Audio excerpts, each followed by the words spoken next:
ఇండియాలో phone numbers 6, 7, 8, 9తోనే ఎందుకు start అవుతాయో తెలుసా?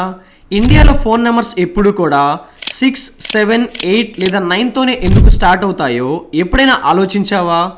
1, 2 లేదా 3తో ఎందుకు స్టార్ట్ అవ్వవు? ఇదంతా 2000స్లో స్టార్ట్ అవుతుంది.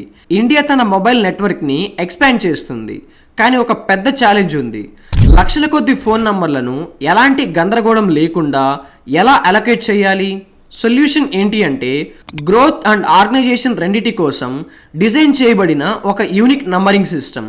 6, 7, 8 అండ్ 9తో స్టార్ట్ అయ్యే నంబర్లను స్ట్రాటజికల్గా ఎంచుకున్నారు. ఈ స్పెసిఫిక్ నంబర్లను మొబైల్ నెట్వర్క్ల కోసం రిజర్వ్ చేశారు.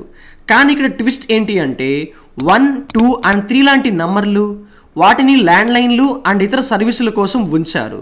ఈ నంబర్లు అన్నీ కలిసిపోయి ఉంటే ఆ గందరగోళాన్ని నువ్వు ఊహించుకోగలవా?